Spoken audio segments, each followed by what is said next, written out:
आज हम देखेंगे सेल्स ग्रुप के अंतर्गत फॉर्मेट टैब, है ना।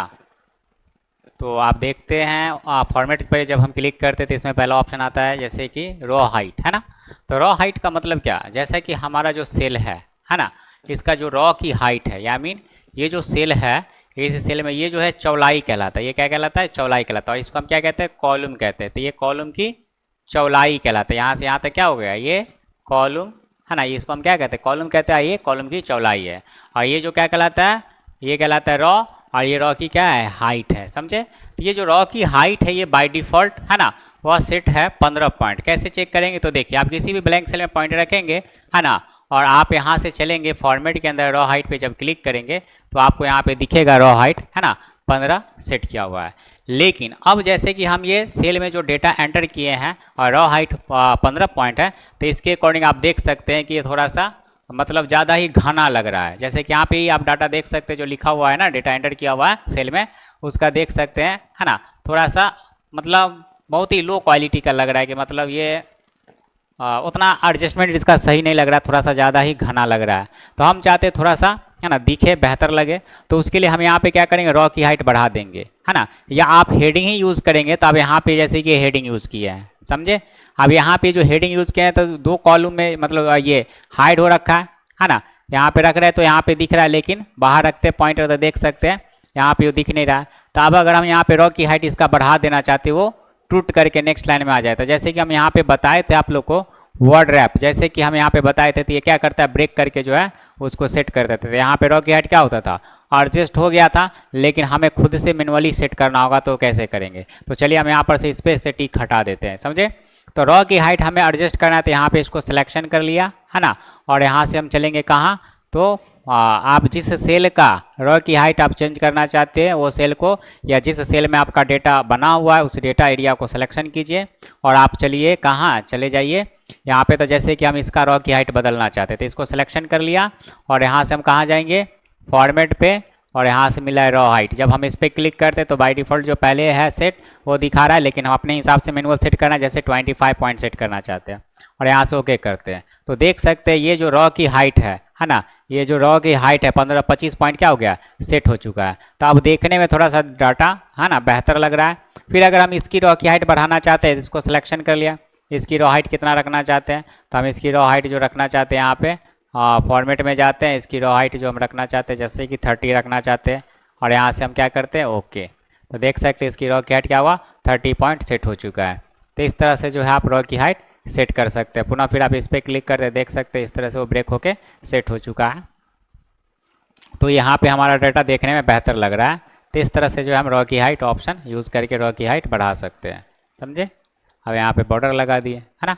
चलिए नेक्स्ट हम बात करते हैं इसी में auto fit raw height. Auto fit raw height क्या काम करता है? तो जैसे कि हमने इस पे जो रॉ हाइट अप्लाई किया, है ना, चेंज कर दिया रॉ की हाइट, लेकिन अब हम चाहते हैं पहले जो था ना नॉर्मल वही सेट हो जाए। तो पुनः इस डेटा को हम सिलेक्शन कर लिए जहाँ हमने रॉ हाइट अप्लाई किया था। अब इसी में जाना है हमको फॉर्मेट के अंदर, है ना, और यहाँ से ऑटो फिट रॉ हाइट मिला। इस पर जब क्लिक करेंगे तो देख सकते हैं जो उसका बाय डिफ़ॉल्ट जो रॉ की हाइट था वह, है ना, एडजस्ट हो गया, अप्लाई हो चुका है, समझे। तो इस प्रकार जो है हम रॉ हाइट और auto fit raw height option use करेंगे। नेक्स्ट ऑप्शन है, आप इसमें जाएंगे फॉर्मेट के अंदर, कॉलम विड्थ ऑप्शन मिला है। तो कॉलम विड्थ यानी कॉलम, यानी ये जो कहलाता है ये कॉलम है, इसकी क्या ये चौड़ाई है ना। तो जब हम जिस सेल में डेटा एंटर करते हैं, है ना, जब हम जिस सेल में डेटा एंटर करते हैं तो आप देख सकते हैं कि लिखे एक सेल में लेकिन हाइड हो रखा है, फिर यहाँ पे लिखे दूसरे सेल में हाइड हो रखा है ना। या हम किसी भी सेल में जब डेटा हम लिखते हैं, जैसे कि यहाँ पे लिखते हैं जैसे नेम ऑफ ए स्टूडेंट, जैसे कि हमने ये लिखा, तो क्या हुआ? ये लिखे एक सेल में लेकिन शो करा दूसरे सेल में, तो यहाँ पे ये गलत है। यहाँ पे हम चाहते हैं कि इसके अकॉर्डिंग इसका जो है एडजस्टमेंट सेट हो जाए। तो अब जैसे कि आपको बता दें, कॉलम की जो चौड़ाई होता है बाय डिफ़ॉल्ट वो होता है 8.43 होता है। तो कैसे पता चलेगा? तो फॉर्मेट में जाएंगे, कॉलम विड्थ पे क्लिक करेंगे तो देख सकते हैं यहाँ पे 9.71 है ना हमको दिखा रहा है ना। लेकिन यहाँ पे हम जो है सेट मैनुअल किए हुए हैं, लेकिन हम यहाँ पे चेंज देखना चाहते हैं, किसी ब्लैंक सेल में पॉइंट रखे, है ना। जैसे दूसरे सीट पे हम क्लिक किए और यहाँ से हम फॉर्मेट में जाके कॉलम विड्थ पे क्लिक करते तो देख सकते हैं 8.43 इसकी, है ना, कॉलम की चौड़ाई जो है हमें दिखा रहा है। अब ये चाहते हैं कि इसकी जो चौड़ाई है ना हम अपने हिसाब से सेट करना चाहते हैं तो जितना आपका जिस सेल का आप कॉलम की चौड़ाई चेंज करना चाहते हो उस सेल को सेलेक्ट कीजिए और आप यहाँ से चले जाइए फॉर्मेट के अंदर, कॉलम विड्थ पे क्लिक करेंगे। हम यहाँ पे इसका कर देना चाहते हैं 10 पॉइंट और यहाँ से क्या कर दिए ओके। तो आप देख सकते हैं इसकी जो चौड़ाई है, जितना हमारा सिलेक्शन है किया हुआ एरिया, उसकी चौड़ाई जो है कॉलम का 10 पॉइंट सेट हो चुका है, समझे। फिर अगर हम बात करते हैं इसी में जाते हैं है ना फॉर्मेट के अंदर और यहाँ पे ऑटो फिट है ना कॉलम विड्थ पे क्लिक करते हैं तो ऑटो फिट कॉलम विड्थ इस पर काम नहीं करेगा। ये किस पे काम करेगा, तो जैसा कि हमारा लिखा हुआ जो टेक्स्ट होगा ना उसके ऊपर काम करेगा। तो जैसे ये डाटा है ना, हम इसकी कॉलम की चौड़ाई चेंज करना चाहते हैं, समझे। तो कॉलम की चौड़ाई चेंज करना चाहते हैं तो हम एक तरीका यूज़ करते हैं कि जिस सेल में लिखते हैं है ना उसी के हेडिंग्स पे जाते हैं, उस पर डबल क्लिक कर देते हैं तो वो लिखा हुआ टेक्स्ट के अकॉर्डिंग उसकी चौड़ाई क्या होता है, एडजस्ट हो जाता है। लेकिन हम ये चाहते हैं ना बायो ऑप्शन यूज़ करना चाहते हैं तो ये डेटा एरिया को हम सिलेक्शन किए और यहाँ से हम चलेंगे कहाँ, फॉर्मेट के अंदर कॉलम विड्थ पे क्लिक किए और यहाँ पे इसके लिए विड्थ की कॉलम की चौड़ाई कितना रखना है, हम जैसे कि 12 पॉइंट रखना चाहते हैं और यहाँ से ओके कर दिए। तो देख सकते हैं जितना एरिया हमारा सेलेक्ट था इस सीट का, उस एरिया की कॉलम की चौड़ाई क्या हो गया, 12 पॉइंट सेट हो चुका है। अगर हम मैनुअल फिर सेट करना चाहते हैं तो फिर यहाँ से जाएंगे कॉलम विड्थ पे, हम यहाँ पे रखना चाहते हैं 8.43 जो बाय डिफ़ॉल्ट होता है वो, तो हम वो सेट कर देते हैं, ओके कर देते हैं। तो देख सकते हैं 8.43 इसका बाय डिफ़ॉल्ट कॉलम की चौड़ाई सेट हो गया है। लेकिन अगर हम बात करते हैं फॉर्मेट में जाके ऑटो फिट कॉलम विड्थ, जो लिखा हुआ टेक्स्ट है, जो डेटा है इस सेल में, उस सेल के लिखा हुआ टेक्स्ट के है ना हिसाब से उसकी जो चौड़ाई वो एडजस्ट हो जाता है, समझे। तो यहाँ पे ऑटो फिट कॉलम विड्थ पे जैसे ही क्लिक करेंगे तो इसका चौड़ाई जो है देख सकते हैं लिखा हुआ टेक्स्ट के अकॉर्डिंग जो है उसकी चौड़ाई क्या हो चुका है। यहाँ पे देखिए कम है लिखा हुआ सेल में, कम चौड़ाई में, तो इसका अकॉर्डिंग इसका चौड़ाई कम हो गया। इसमें ज़्यादा है तो इसका चौड़ाई ज़्यादा हो गया, इसमें ज़्यादा है तो ज़्यादा हो गया, ज़्यादा है तो ज़्यादा हो गया, कम है तो कम हो गया, है ना। तो ये जो है यहाँ पे इसकी चौड़ाई जो है हम सेट कर दिए।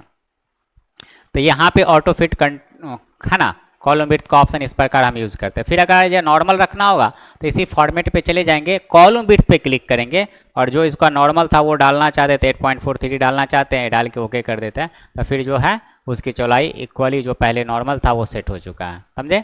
नेक्स्ट ऑप्शन मिलता है डिफ़ॉल्ट विड्थ। तो डिफ़ॉल्ट विड्थ क्या काम करता है, तो अगर हम किसी भी सेल में रखें पॉइंटर, सिलेक्शन रहे ना रहे कोई दिक्कत नहीं है, आपके पूरे सीट की जो चौड़ाई एक ही बार में जो है आप चेंज कर सकते हैं। जैसे कि यहाँ पे हम रख दिए 15 पॉइंट, ओके कर देते हैं। तो देख सकते हैं जो डेटा है उसको छोड़ करके बाकी जो ब्लैंक कॉलम है ना उसकी चौड़ाई क्या हो गया, 15 पॉइंट सेट हो चुका है। अगर हम यहाँ पे क्लिक करते हैं फिर कॉलम डिफ़ॉल्ट विड्थ पे क्लिक करते हैं, एक स्टैंडर्ड विड्थ होता है, हम अगर 8.43 रखते हैं तो पूरे कॉलम की चौड़ाई 8.43 सेट हो जाएगा।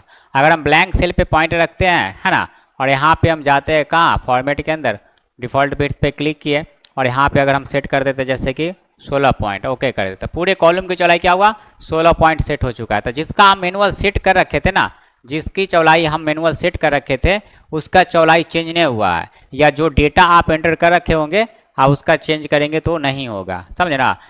लेकिन हम मैनुअल आपको चेंज कर सकते हैं, लेकिन डिफ़ॉल्ट विड्थ जो है, जो ब्लैंक सेल है, ब्लैंक कॉलम है जिसमें कुछ भी डाटा एंटर नहीं किया गया या उसका कॉलम की चौड़ाई बदलाव वगैरह नहीं किया गया है, तो उस कॉलम की चौड़ाई जो है एक ही बार में क्या करता है यहाँ पे है ना चेंज कर देता है डिफ़ॉल्ट विड्थ, है ना। अब यहाँ पे हम 8.43 रखना चाहते हैं तो 8.43 रख के ओके कर देते हैं। देख सकते हैं 8.43 सबका इक्वली सेट हो चुका है। अब अगर हम बात करते हैं यहाँ पे है ना, फिर इसका भी अगर सेट करना होगा है ना, जैसे इसी में पॉइंटर है, अगर हम फॉर्मेट में जाते हैं डिफ़ॉल्ट विड्थ पे क्लिक करते हैं, देख सकते हैं है ना 12 पॉइंट रख दिए, ओके कर दिए। तो देख सकते हैं इसमें कोई बदलाव नहीं हुआ, लेकिन जो ब्लैंक कॉलम है उसकी चौड़ाई जो है यहाँ पे चेंज हो चुका है ना। तो इस प्रकार जो ये ऑप्शंस काम करता है। फिर अगर हम रखना चाहते हैं डिफ़ॉल्ट विड्थ में गए 8.43 ही रखना है तो ये टाइप करके ओके कर देते हैं, 8.43 बाय डिफ़ॉल्ट इसका अप्लाई हो जाएगा। अब आपको बता दें कि जब हम सीट पे कोई भी काम करेंगे ना, तो अब क्या है कि हम जब लिखते हैं जो भी डेटा ये सीट में, तो लिखने के बाद हमको क्या करना होता है, ये सेल में रखते हैं और इसको मैनुअल एडजस्ट करते हैं, या तो कॉलम ऑप्शन का यूज करके उसकी चौड़ाई हम सेट करेंगे है ना, या ऑटो फिट कंटेंट और कॉलम विड्थ ऑटो फिट है ना वाला ऑप्शन ले लेंगे, या ऑटो फिट कॉलम विड्थ ले लेंगे तो सेलेक्ट एडजस्ट होगा है ना, ये कर सकते हैं। या आप यहाँ पे डबल क्लिक करते तो करते हैं। लेकिन हम ये चाहते कि नहीं, ये सेल में जब डेटा एंटर करेंगे ना तो जितना लिखाएगा टेक्स्ट उसके अकॉर्डिंग उसकी चौड़ाई क्या हो सेट हो जाए। तो इसके लिए हमें क्या करना होगा, तो चलिए हम यहाँ पे जैसे सीट 5 पे हम रखे पॉइंटर और यहाँ से हम है ना, ये सीट 5 पे ही हम राइट बटन क्लिक करते हैं, यानी जिस सीट पे सेट करना होगा ना कंडीशन, उसी सीट पे राइट बटन क्लिक करेंगे, आपको मिलेगा व्यू कोड, है ना। आप इस व्यू कोड पे जब क्लिक करेंगे तो आपको यहाँ पे देख सकते हैं, यहाँ पे विजुअल बेसिक फॉर एप्लीकेशंस के नाम से यहाँ पे ओपन हुआ है। अब यहाँ पे करना क्या है कि आपको यहाँ से जनरल वाला ऑप्शन दिख रहा है, इस पर से, है ना, आपको क्लिक करना है तो वर्कशीट मिलेगा, और वर्कशीट वाले पे चले आइएगा। और यहाँ पे आपको यहाँ पे सेट करना है क्या, तो हम यहाँ पे सेट करेंगे सेल्स, है ना, लिख देंगे यहाँ पे सेल्स, CELLS सेल्स डॉट, और यहाँ पे लिखेंगे इंटायर, है ना, इंटायर कॉलम, है ना, यहाँ पे लिखा हुआ आ रहा है, आप इस पे क्लिक करेंगे, है ना, इंटायर कॉलम,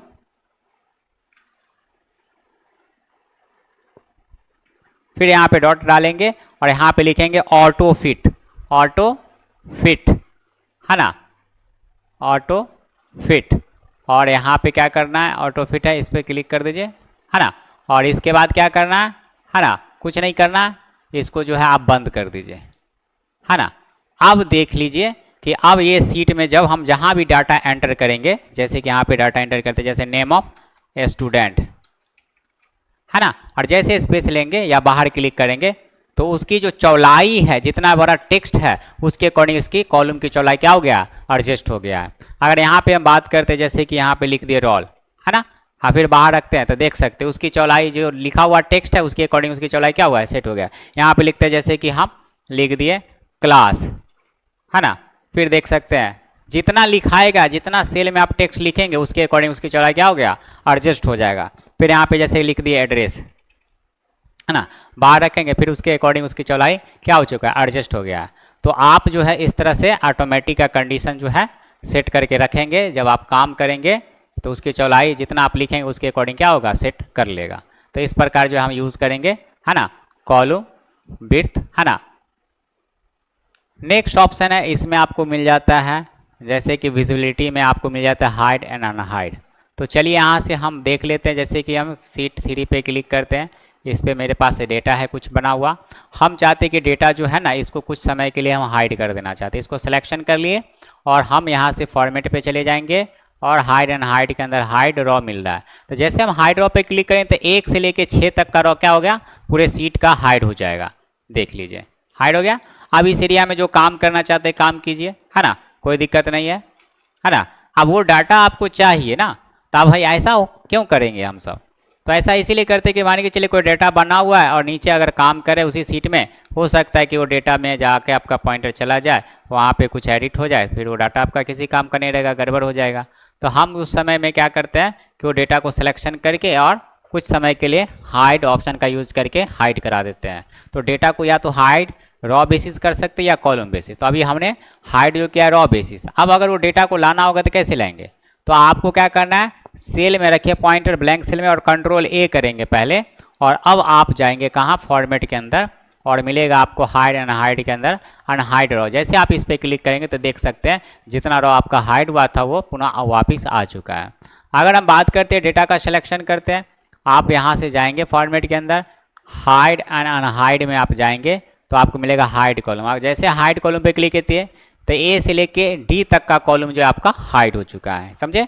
पुनः फिर उसे लाना होगा तो ब्लैंक सेल में रखेंगे पॉइंटर और आप चले जाएंगे फिर फॉर्मेट के अंदर, हाइड एंड अनहाइड के अंदर मिलेगा अनहाइड कॉलम। तो देख सकते हैं जो कॉलम हाइड हुआ था ना A से लेके D तक, वो आपका पुनः वापिस आ चुका है। नेक्स्ट अगर हम बात करते हैं, इसी में जाते हैं फॉर्मेट्स के अंदर, हाइड एंड अनहाइड के अंदर मिल जाता है हाइड सीट। अब जैसे हम इस पर क्लिक करते हैं, जिस सीट पे अभी है हम, वो सीट ही क्या होगा, हाइड हो जाएगा। अगर हम सीट 4 को भी हाइड करना है तो इसी पे चलेंगे, हाइड एंड हाइड के अंदर हाइड सीट पे क्लिक करेंगे, सीट 4 भी क्या हो गया, हाइड हो चुका है। पुनः फिर वो सीट को वापस लाना होगा तो कहाँ जाएंगे आप, इसी फॉर्मेट्स के अंदर, हाइड एंड अनहाइड के अंदर आपको मिल रहा है अनहाइड सीट, इस पर क्लिक करेंगे। अब यहाँ पे देख सकते हैं कौन से सीट को वापस लाना चाहते हैं, उस पर क्लिक करेंगे और यहाँ से ओके करेंगे, वो सीट क्या होगा, वापस आ जाएगा, अनहाइड हो जाएगा। फिर इसी फॉर्मेट में जाएंगे, जो और सीट था उसको भी लाना चाहते हैं उसको सेलेक्ट करके ओके कर लेंगे, वो भी सीट मेरे पास है ना इस वर्क सीट के अंदर, है ना, आ जाएगा। तो इस तरह से जो हम ये ऑप्शन इस्तेमाल करते हैं। नेक्स्ट ऑप्शन है, इसी में आपको मिल जाता है ना, रीनेम।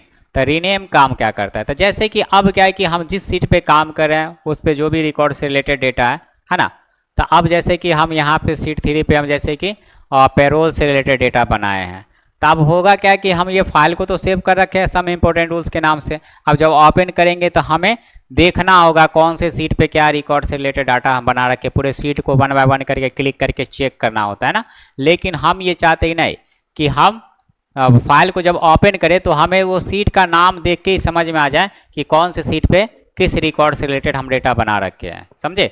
तो हम ये सीट जो है इसका नाम जो है हम अपने हिसाब से जो है रीनेम सीट के तहत सेट कर देंगे। तो कैसे, तो आप जिस सीट का नाम चेंज करना चाहते हैं उस पर क्लिक कीजिए और आप यहाँ से चले जाएंगे फॉर्मेट के अंदर मिलेगा रीनेम सीट। आप इस पर जब क्लिक करेंगे तो देखिए एडिट फॉर्म में वो सीट का नाम आ चुका है। अब यहाँ पे उसके लिए क्या नाम सेट करना चाहते हैं, जैसे हम यहाँ पे दे देना चाहते हैं इसके लिए पेरोल, PAYROLL पेरोल, है ना। फिर बाहर रखे पॉइंटर। अगर हम सीट 1 पे क्लिक करते हैं तो सीट 1 के लिए क्या नाम देना चाहते हैं, तो इसी फॉर्मेट में चले जाएंगे। हम इसके लिए नाम सेट करना चाहते हैं जैसे कि मार्कशीट, है ना, इस प्रकार हम सेट कर दें। अगर हम सीट 4 पे क्लिक करते हैं, अगर यहाँ से हम जाएंगे फॉर्मेट्स के अंदर, फिर यहाँ पे रीनेम सीट पे क्लिक कर लिए, फिर यहाँ पे इसके लिए डाल जैसे कि हॉस्पिटल। तो इस प्रकार आप क्या कर सकते हैं, रीनेम सीट का यूज करके आप, है ना, अपने हिसाब से किसी भी सीट का नाम सेट करके रख सकते हैं, समझे। नेक्स्ट अब बात कर रहे हैं यहाँ से, इसी में मिल जाता है मूव और कॉपी, है ना, मूव और कॉपी सीट। तो मूव और कॉपी क्या काम करता है, तो जैसे कि मार्कशीट पे हम अभी है फिलहाल, है ना, हम ये चाहते हैं ये मार्कशीट वाला सीट जो है ना ये सीट 5 के बगल में आ जाए। तो हम जिसको ले जाना चाहते हैं, मूव कराना चाहते हैं, उस पर क्लिक कीजिए और फॉर्मेट पे चले जाएंगे और आपको मिलेगा क्या, मूव और कॉपी। आप इस पर क्लिक करें तो कहाँ इसको मूव कराना है, तो हम सीट 5 के बगल में ले जाना चाहते हैं। तो सीट 5 को यहाँ से सेलेक्ट करेंगे और ओके करेंगे, तो आप देखेंगे कि वो जो सीट था मार्कशीट वाला वो सीट 5 के बगल में जंप करके आ चुका है, समझे। पुनः फिर अगर हम ये सीट 5 को अगर हम चाहते हैं सीट 2 के बगल में ले जाना चाहते हैं, तो सीट 5 पे मेरा पॉइंटर अभी मूव और कॉपी पे गए और यहाँ पे कहाँ ले जाना चाहते हैं, तो सीट 2 के बगल में, यहाँ पे टिक करके ओके कर दे। देखिए सीट 2 के बगल में सीट 5 मूव होके चला गया।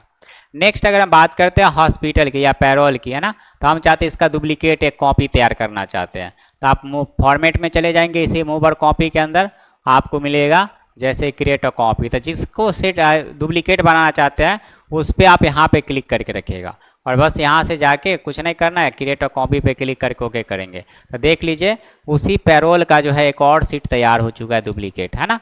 अब इस पर जो काम कर रखे थे वही डाटा आप इस पर भी देख सकते हैं, समझे ना।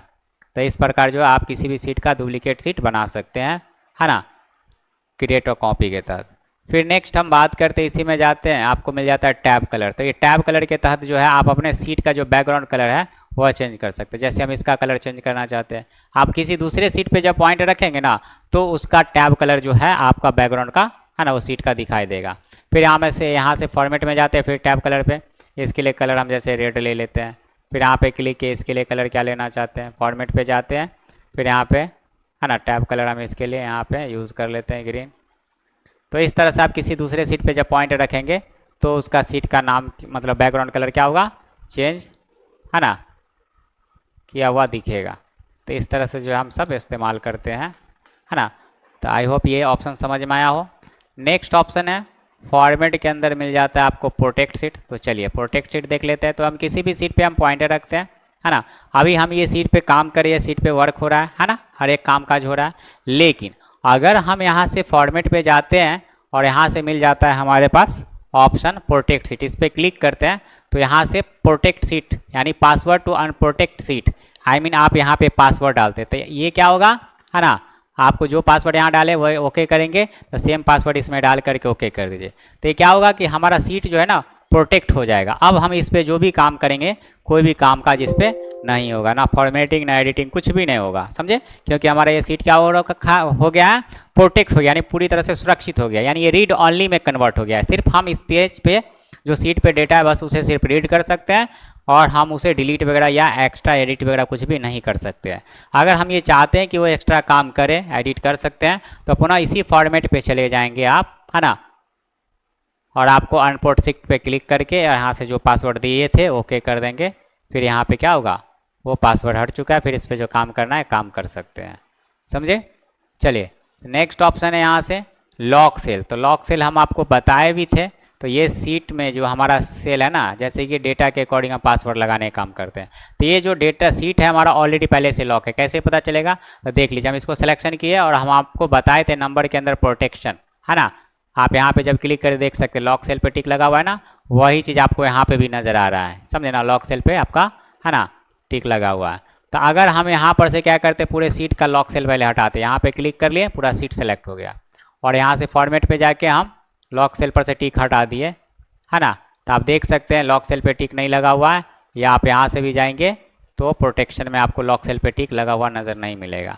अब आपको क्या करना है, जितना एरिया का डाटा को आप पासवर्ड लगा के प्रोटेक्ट करना चाहते हो उस एरिया को सिलेक्शन कीजिए, इसी फॉर्मेट में जाके आप लॉक सेल पे टिक कर दीजिए, और उसके बाद आपको लास्ट में जो है प्रोटेक्ट सीट के तहत जो है पासवर्ड आपको लगाना है। अब जैसे कि हम यहाँ पे पासवर्ड लगा कर ओके कर देते हैं, तो देख सकते हैं अदर एरिया में कोई भी काम करेंगे हर एक एरिया में काम होगा, लेकिन आप इस एरिया में काम करने के लिए जाएंगे यहाँ पे कोई भी काम काज नहीं होगा। तो हमने ये एरिया को प्रोटेक्शंस के तहत जो है पासवर्ड लगा दिए हैं स्पेशली, समझे। फिर अगर आप चाहते हैं कि इसमें काम हो तो आप इसमें जाएंगे और यहाँ से अनप्रोटेक्ट सीट पे पहले क्लिक करके जो पासवर्ड था वो डाल के ओके करेंगे, है ना। और फिर आप ये चाहते हैं नॉर्मल हो जाए तो पहले इस एरिया को सिलेक्शन कर लीजिए, समझे, और फिर यहाँ से फॉर्मेट में जाके प्रोटेक्शन पर से, है ना, मतलब ये लॉक सेल पर से टिक हटा दीजिए, और पुनः फिर यहाँ पे क्लिक करके और फिर लॉक सेल का ऑप्शन अप्लाई कर दीजिए। और अब जब आप प्रोटेक्ट सीट का यूज़ करके पासवर्ड लगाएंगे तो होल सीट पे ये पासवर्ड काम करेगा, किसी भी जगह काम काज नहीं होगा, समझे। तो इस तरह से जो है हम सब इस्तेमाल करेंगे ये फॉर्मेट का सभी ऑप्शंस को। नेक्स्ट बात करें फॉर्मेट सेल्स, तो इस पर जब क्लिक करते हैं तो फॉर्मेट सेल्स का डायलॉग बॉक्स ओपन होता है ना, वही प्रोटेक्शन का जो आपको यहाँ से हम पहले ऑलरेडी बता रखे हैं, है ना। तो ये आपको ये सभी ऑप्शन को यूज़ करके देखना है।